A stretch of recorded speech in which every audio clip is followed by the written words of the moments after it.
نحمدہ و نصلی علی رسولہ الکریم اما بعد فاعوذ باللہ من الشیطان الرجیم بسم اللہ الرحمن الرحیم سبحان اللہ و بحمدہ عدد خلقہ و رضا نفسہ و زنۃ عرشہ و مداد کلماتہ رب اشرح لی صدری و یسر لی امری واحلل عقدۃ من لسانی یفقہوا قولی آمین یا الہی آمین۔ السلام علیکم ورحمۃ اللہ وبرکاتہ۔ امید کرتی ہوں کہ آپ سب خیریت سے ہوں گے۔ ماشاءاللہ آلموسٹ ہماری جو ہے وہ سورہ کہف کمپلیٹ ہونے والی ہے، تو انشاءاللہ دیکھتے ہیں کہ ان آخری جو آیات ہیں ان کو ایک یا دو لیکچر میں انشاءاللہ کور کریں گے۔ تو جیسے کہ تھوڑا سا ریوائز کرتے ہیں کہ لاسٹ ٹائم جو تھا ہم نے ذوالقرنین کا جو واقعہ تھا، جیسے ان کا سفر تھا، جو ان کے ساتھ حالات پیش آئے تو ان کے بارے میں ہم نے پڑھا تھا، خاص کر یوج اور ماجوج کے لیے جو انہوں نے دیوار بنائی تھی اس کا ذکر تھا کہ کس طرح سے انہوں نے اپنی جنہوں نے مدد جس قوم نے مانگی ان کی مدد کی، ان سے کوئی وصولی نہیں کی۔ پھر اس کے بعد یہ ہے کہ خود بنانے کے بعد بھی کیا تھا کہ کوئی تکبر نہیں، یہی فرماتے ہیں کہ یہ میرے رب کی رحمت ہے اور چاہے یہ جتنی بھی مضبوط ہے لیکن جب میرے پروردگار کا وعدہ آئے گا تو پھر یہ ریزہ ریزہ ہو جائے گی۔ تو یہاں تک ہم آگے تھے ماشاءاللہ۔ تو آگے جو ہے اللہ سبحانہ تعالیٰ فرماتے ہیں اعوذ باللہ من الشیطان الرجیم بسم اللہ الرحمن الرحیم وَتَرَكْنَا بَعْدَهُمْ يَوْمَئِذٍ يَمُوجُ فِي بَعْضٍ وَنُفِخَ فِي الصُّورِ فَجَمَعْنَاهُمْ جَمْعًا۔ تو یعنی کہ قیامت کے دن، یعنی کہ اللہ سبحانہ تعالیٰ کا جب وعدہ آ جائے گا، جوج اور مجوج کو آزادی اللہ سبحانہ تعالیٰ دے دیں گے، اور وہ خاص کیا ہوگا کہ جیسے کہ وہ ورک تو اسی وقت سے کر رہے ہیں اس دیوار میں سوراخ کرنے کے لیے کہ کسی طرح وہاں سے وہ نکل آئیں، لیکن کیا ہوتا ہے کہ سارا دن وہ محنت کرتے ہیں لیکن اینڈ آف دا ٹائم وہ کیا کرتے ہیں کہ پھر کہتے ہیں چلو کل کر لیں گے، لیکن یہ نہیں ساتھ اللہ کا ہی حکم جب ہوگا وہ بولیں گے، تو یہ نہیں کہتے کہ انشاءاللہ ہم کل کر لیں گے۔ تو جس دن اللہ سبحانہ و تعالیٰ ان کو توفیق دیں گے تو پھر وہ کہیں گے، جب ان کا صحیح مقرر وقت آ جائے گا ان کی آزادی کا، تو قیامت کی نشانیوں میں سے ایک نشانی ہے جب ان کو آزادی ملے گی پھر کیا ایک کہرام مچ جائے گا ان کے باہر آنے سے، بہت سارے لوگ جو ہے وہ تکلیف میں آ جائیں گے ان کی وجہ سے۔ تو اس دن پھر وہ کیا کہیں گے جس دن ان کی آزادی ہوگی کہ جتنی بھی دیوار وہ سوراخ کرنے کے بعد کہ انشاءاللہ ہم کل کر لیں گے، تو پھر وہ اس دن وہ کامیاب ہو جائیں گے۔ تو پھر اللہ تعالیٰ فرماتے ہیں کہ وہ پھیل جائیں گے، پھر سور پھونکا جائے گا، یعنی کہ قیامت کے دن کا جو ہے جب آغاز ہو جائے گا اس کا یہاں پر جو ہے وہ نقشہ کھینچا گیا ہے۔ پھر اللہ سبحانہ تعالیٰ فرماتے ہیں وَعَرَضْنَا جَهَنَّمَ يَوْمَئِذٍ لِلْكَافِرِينَ عَرْضًا، اور ہم ظاہر کر دیں گے جہنم کو اس دن کفار کے لیے، یعنی کہ بالکل سامنے ان کو ہر چیز نظر آئے گی انکار کرنے والوں کے لیے۔ پھر اللہ سبحانہ تعالیٰ فرماتے ہیں الَّذِينَ كَانَتْ أَعْيُنُهُمْ فِي غِطَاءٍ عَن ذِكْرِي وَكَانُوا لَا يَسْتَطِيعُونَ سَمْعًا، وہ کافر جن کی آنکھوں پر پردے پڑے ہوئے تھے میری یاد سے، یعنی کہ جو کہ کلمہ حق سننے کی طاقت ہی نہیں رکھتے تھے۔ پھر اللہ سبحانہ تعالیٰ فرماتے أَفَحَسِبَ الَّذِينَ كَفَرُوا أَن يَتَّخِذُوا عِبَادِي مِن دُونِي أَوْلِيَاءَ، کیا یہ سمجھتے ہیں، یہ گمان کرتے ہیں کفار کہ وہ بنا لیں گے میرے بندوں کو میرے بغیر اپنا حمایتی۔ پھر اللہ سبحانہ تعالیٰ فرماتے اِنَّا أَعْتَدْنَا جَهَنَّمَ لِلْكَافِرِينَ نُزُلًا، نہیں ایسا بالکل بھی نہیں ہے، بندوں کا سہارا کبھی بھی نہیں بن سکتے۔ اللہ تعالیٰ فرماتے ہیں کہ یہ جو بھی اس طرح کے کام کر رہے ہیں، میرے ساتھ شریک بنا رہے ہیں، ان کے لیے تو پھر جہنم کا عذاب، یہ نہیں کہ کوئی تیار کرنے کی ضرورت ہے، ابھی یہ تیار نہیں کیا گیا، اس میں ٹائم لگے گا، وہ تو آلریڈی تیار ہو چکا ہے ان کی مہمان نوازی کے لیے، ان کے لیے پنشمنٹ۔ اللہم لا تجعلنا منہم۔ پھر نبی پاک صلی اللہ علیہ وسلم کو اللہ سبحانہ تعالیٰ کے لیے آیا میں فرماتے ہیں کل، آپ فرما دیجئے حل کیا ننبئکم، کیا میں اطلاع دوں تمہیں، کیا خبر دوں تمہیں میں بالاخسرین عملا، کہ اعمال کے خسارے کے لحاظ سے کون سے اعمال ہیں، الذین ضل سعیہم فی الحیاۃ الدنیا وہم یحسبون انہم یحسنون صنعا، ایسے لوگ جنہوں نے ساری اپنی قوت، ساری کوششیں دنیا کی زندگی بنانے میں ہی کھپا دیں اور وہ یہ سمجھتے ہیں کہ وہ بہت ہی اچھا کام کر رہے ہیں۔ یعنی کہ اللہ سبحانہ تعالیٰ نے یہ کائنات، یہ دنیا، یہ ساری نعمتیں انسان کے لیے ہی بنائی ہیں، لیکن اس کا ہرگز مطلب نہیں ہے کہ اس دنیا میں رہتے ہوئے صرف انسان اپنا آپ سب کچھ جو ہے وہ ٹائم انرجی جو ہے وہ صحت اسی کے لیے کھپا دے، اسی میں گم ہو جائے اور آخرت کے لیے کچھ بھی نہ بنائے، تو پھر کیا ہوگا؟ یہاں تو جو بھی جیسا کرے گا وہ اپنا مرضی سے انجوائے کر لے گا، لیکن کیا ہوگا کہ قیامت کے دن خالی ہاتھ ہوگا۔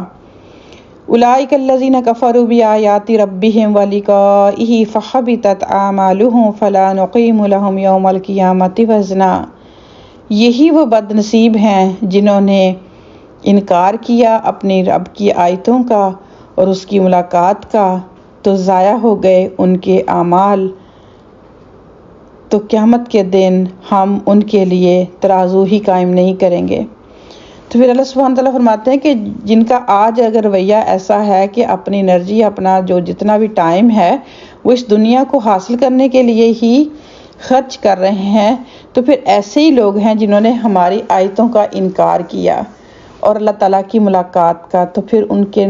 جتنے بھی عمل یعنی کہ جو دنیا میں انہوں نے کیے ہیں ان کا فائدہ آخرت میں نہیں ہوگا، وہ ضائع ہو جائیں گے اور قیامت کے دن ان کا کوئی وزن نہیں ہوگا، یعنی کہ کوئی وزن ہی نہیں ہوگا، اس لیے تولنے کی ضرورت ہی نہیں۔ تو اللہ تعالیٰ فرماتے کہ ان کے لیے تو پھر میزان ہی قائم نہیں ہوگا، کیونکہ انہوں نے ساری کوشش جو تھی وہ اس دنیا کو کمانے میں ہی لگائی۔ تو یہاں پر دیکھیں کہ ضائع اعمال، اگر انسان دیکھے کہ اگر انسان کے پاس جتنی بھی زندگی ہے اسے تھوڑا سا ٹائم بھی اگر اپنی آخرت کے لیے نکال لے، جیسے کہ میرے ایک پہلے لیکچر میں بھی میں نے اس پہ جو تھی سورہ معون پہ جب میں نے بات کی تھی، اس کی بھی جو پہلی آیت تھی ارائیت الذی یکذب بالدین، کہ کیا آپ نے دیکھا اس کو جو روزے جزا کو یا بدلے کے دن کو جھٹلاتا ہے؟ تو یہاں پر بھی ملتی جلتی بات اللہ سبحانہ و تعالیٰ نے کی کہ ایسا انکار کرنا، ایسے لوگ جو ہیں وہ انکار کیوں کرتے ہیں، پیچھے ریزن کیا ہے؟ ریزن یہی ہے کہ جو بھی قرآن کے ذریعے، حدیث کے ذریعے اللہ تعالیٰ کی آیتوں کے بتائی جاتی ہیں تو وہ مانتے نہیں ہیں۔ جب مانتے نہیں ہیں، دوسری چیز پھر اپنے پروردگار کی ملاقات کا بھی ان کو یقین نہیں ہے، تو ان دونوں غلطیوں کی وجہ سے وہ ایسا کوئی کام کرتے ہی نہیں ہیں جو کہ قیامت کے دن ان کو سپورٹ دے یا ان کو فائدہ دے۔ تو استغفر اللہ، اللہ سبحانہ و تعالی ہمیں ان میں شامل نہ کرے۔ اللہ تعالی ہمیں اس دنیا میں رہتے ہوئے جتنا اس دنیا کا حق ہے اس کو ہم اس طرح سے گزاریں اور اسی میں رہتے ہوئے چھوٹی سی زندگی میں اپنی آخرت کے لیے کچھ نہ کچھ کرنے کی ہمیں توفیق دے، آمین۔ آگے اللہ سبحانہ تعالیٰ فرماتے ہیں ذالک جزاؤہم جہنم بما کفروا واتخذوا آیاتی ورسلی ہزوا۔ تو یہ جزا ہے جہنم جنہوں نے انکار کیا اور میری آیتوں کا مذاق اڑایا اور میرے رسولوں کا۔ تو پھر یعنی کہ آج آپ دیکھیں، جیسے کہ ہم نے دیکھیں گے پورا قرآن جو ہے اس چیز سے بھرا ہوا ہے کہ کیسے کیسے اللہ تعالیٰ نے ہر بستی میں، جیسے اللہ سبحانہ تعالیٰ اتنی کثرت سے اللہ سبحانہ و تعالیٰ نے اپنے پیغمبروں کو بھیجا اپنا پیغام دے کر، نبی پاک صلی اللہ علیہ وسلم سے پہلے بھی، پھر اس کے بعد یہ قرآن پاک جو کہ قیامت کے دن تک ہمارے ہاتھوں میں ہے اور ہم اس سے بھرپور فائدہ اٹھا سکتے ہیں۔ لیکن اس کے بعد کس کی ذمہ داری آ گئی؟ امت محمدیہ صلی اللہ علیہ وآلہ وسلم کی آ گئی کہ اب کام یہ جو ہے ہم نے کرنا ہے۔ لیکن ہر دور میں ایک ہی مسئلہ رہا، جو خوشحال لوگ تھے انہوں نے ہر چیز کا انکار کیا، تکبر کیا، مذاق اڑایا۔ جیسے آج بھی آپ دیکھیں، یہ قرآن تو 1400-1500 سال پرانا ہے، اس پہ عمل کرنا مشکل ہے، یہ تو پتہ نہیں کب کی باتیں ہیں، ایسے لگتا ہے یہ پرانی سٹوریاں ہیں، آج کا دور یہ ہے، آج تو سائنس کا دور ہے، پتہ نہیں کیا کیا باتیں، لغویات، اپنے آپ کو دل کو جیسے کہتے ہیں نا تسلی دینے والی باتیں کر کے، تو جس پہلے رسولوں کا مذاق اڑایا تو آج جو کام کر رہے ہیں تو ان کا الٹا مذاق اڑایا۔ تو پھر اللہ سبحانہ تعالیٰ فرمائیں گے کہ یہی تمہارا بدلہ ہے کہ تم نے آیتوں کو جھٹلایا اور میرا پیغام جو بھی تمہارے پاس لے کے آیا اس کا تم نے مذاق بنا لیا۔ یہاں تک تو بات تھی جو نام ماننے والوں کی۔ آگے پھر اللہ سبحانہ تعالیٰ فرماتے ہیں ان الذین آمنوا وعملوا الصالحات کانت لہم جنات الفردوس نزلا۔ سبحان اللہ۔ اللہ تعالیٰ فرماتے ہیں کہ ایمان لانے کے بعد جو عمل صالح کرتے ہیں، نیک اعمال کرتے ہیں، ان کے لیے تو پھر جنت الفردوس ہے مہمان نوازی کے لیے۔ دیکھیے جنت الفردوس جو ہے، جیسے کہ ہر چیز کے ایک درجے ہیں، یہ سب سے ٹاپ جو درجہ ہے جنت کا، اللہ تعالیٰ فرماتے ہیں یہ ان کے لیے ہے جو کہ ایمان لانے کے بعد کنٹینیو عمل بھی نیک کرتے رہتے ہیں حتیٰ کہ اللہ سبحانہ و تعالیٰ سے جا ملتے ہیں۔ پھر فرمایا خالدین فیہا لا یبغون عنہا حولا، وہ ہمیشہ ہمیشہ اس میں رہیں گے، نہیں چاہیں گے ان سے کوئی بھی تبدیلی یا کوئی بھی بدلی جگہ، یعنی کہ وہ چاہیں گے نہیں کہ ہم یہاں سے اس جگہ کو بدل لیں۔ پھر فرمایا کل نبی پاک صلی اللہ علیہ وسلم سے، کل لو کان البحر مدادا لکلمات ربی لنفد البحر قبل ان تنفد کلمات ربی ولو جئنا بمثلہ مددا۔ اے نبی پاک صلی اللہ علیہ وسلم، آپ فرما دیجئے کہ اگر ہو جائے سمندر روشنائی، یعنی کہ سیاہی بن جائے میرے رب کے کلمات لکھنے کے لیے، تو ختم ہو جائے گا سمندر، اس سے نہیں ختم ہوں گے میرے پروردگار کے کلمات۔ اور اگر ہم لے آئیں اتنی ہی سیاہی اس کی مدد کو، تب بھی ختم نہ ہوں گے۔ تو یہ بہت ہی ہلا دینے والی آیا ہے، بہت ہی اس میں ڈیپتھ ہے۔ دیکھیں کہ اگر ہم امیجن بھی کریں، اللہ سبحانہ و تعالیٰ یہاں پر فرماتے ہیں کہ ان کو بتاؤ کہ میرے پروردگار کی تعریف، میرے پروردگار کے کلمات۔ اب سمندر کو دیکھیں کہ اگر پورا سمندر سیاہی بن جائے اور جتنے بھی جو ہیں وہ کلمے بن جائیں، تو لیکن کیا ہوگا؟ اللہ تعالیٰ کے کلمات اور بھی اتنا ہی آ جائے تو وہ ختم نہیں ہوں گے۔ پھر فرمایا آخری آیا میں، کل اے نبی پاک صلی اللہ علیہ وسلم، انما فرما دیجئے کہ بے شک انا میں بشر مثلکم، میں انسان ہوں تمہاری ہی طرح کا، یوخا وحی کیا جاتا ہے علیہ میری طرف، انما بے شک میں، بے شک الہکم تمہارا الہ، یعنی کہ تمہارا اللہ، الہ ایک الہ واحد ایک ہی ہے۔ فمن پس جو کانا ہے یرجو امید رکھتا، لقاء ملاقات کی، ربی ہی اپنے رب سے، فلیعمل تو اسے چاہیے کہ وہ عمل کرے عملاً صالحا نیک عمل، ولا یشرک اور نہ شریک کرے بعبادتی اس کی عبادت میں، ربی ہی اپنے پروردگار کی، احدا کسی ایک کو۔ تو پھر یہاں پر ساری باتوں کا اختتام ہوا۔ اللہ سبحانہ تعالیٰ فرماتے ہیں کہ اپنے بندوں کو میسج دیتے ہیں نبی پاک صلی اللہ علیہ وسلم کے ذریعے کہ بے شک آپ ان کو کلیئر کر دیں کہ میں تو ایک بشر ہوں جیسے کہ تم ہو، تم جیسا، لیکن ڈفرنٹ کیا ہے کہ میری طرف اللہ سبحانہ تعالیٰ وحی کرتے ہیں۔ بے شک الہ تو وہی ہے تمہارا بھی، اور ایک ہی الہ ہے، تو جو چاہتا ہے اپنے پروردگار سے ملنا تو اسے چاہیے کہ عمل نیک کرے اور اس کی عبادت میں کسی کو بھی شریک نہ کرے۔ تو یہ بہت بڑا میسج ہے آخری آیا میں، کہ یعنی کہ جو جیسے پہلے بھی بات کی گئی، اللہ سبحانہ تعالیٰ نے کہ یہ لوگ یہ سمجھتے ہیں کہ مجھے چھوڑ کر میرے بندوں کو لے کے تو اپنا ولی بنا لیں گے، اپنا مددگار بنا لیں گے، تو ایسے لوگوں کی سزا تو پھر جہنم ہے۔ پھر اینڈ پہ بھی یہ کہا کہ یہ نبی پاک صلی اللہ علیہ وسلم کے لیے فرمایا گیا کہ بے شک وہ آخری نبی ہیں، ان کی فضیلت ہے، سب کچھ ہے، لیکن اگر کوئی نعوذ باللہ استغفر اللہ کوئی ایسے ورڈ یوز کرتا ہے جس کو اکثر ہم نے دیکھا ہے کہ یہاں سے ہی ہم مسٹیک کر جاتے ہیں، کہ ایک فرقہ تو یہ ہے کہ وہ نعوذ باللہ نبی پاک صلی اللہ علیہ وسلم کو بالکل رسپیکٹ نہیں دیتا جتنی کہ دینے کا حق ہے ان کی،